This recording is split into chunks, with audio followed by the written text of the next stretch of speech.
There's always a sign. There's always a city.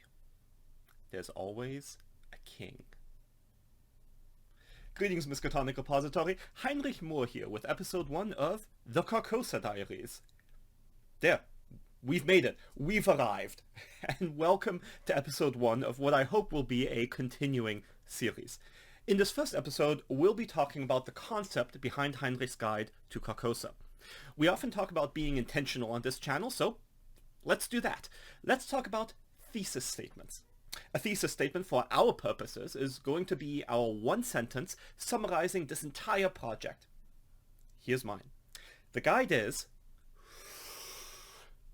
a replayable and evolving keeper optional solo scenario for Call of Cthulhu 7th edition, wherein investigators explore dim Carcosa to survive, escape, and perhaps discover why they have been summoned to this accursed place of lost and broken souls.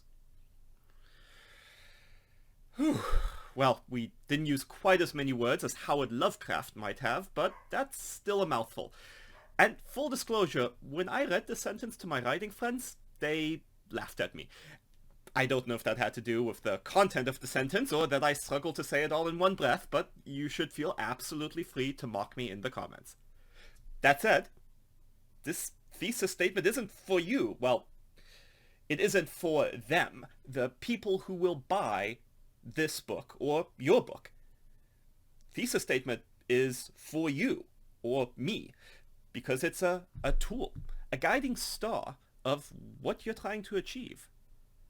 So let's break it down. Let's get in there. Let's get in the midst of all these words. First, we want something that's replayable.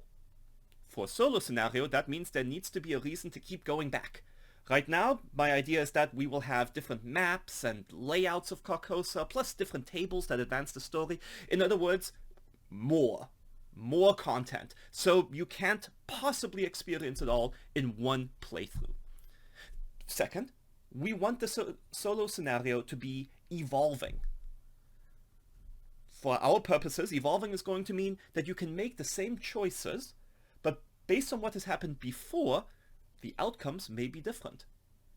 And one playthrough will inform the next. You aren't starting from a blank page. You are continuing a story.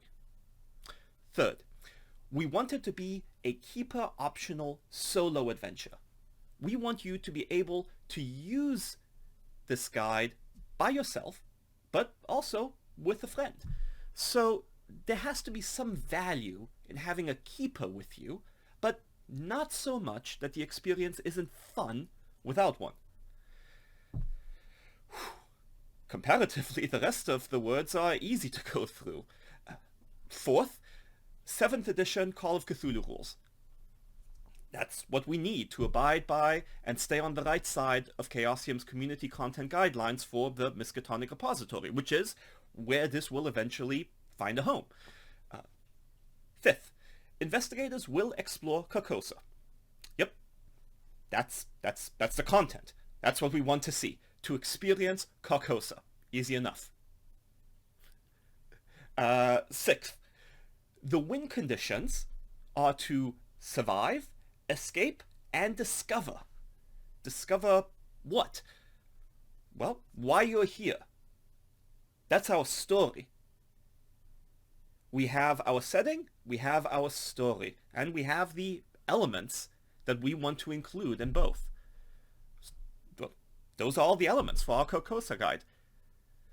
As we design this product, we may need to make sure that each of these conditions, replayability, solo, keeper optional rules, that are all satisfied by something that we'll then include in the guide. Now, maybe some of those things will fall by the wayside. That's why we call design a process, after all. But which ones will stay? Which ones will go? Will others be added?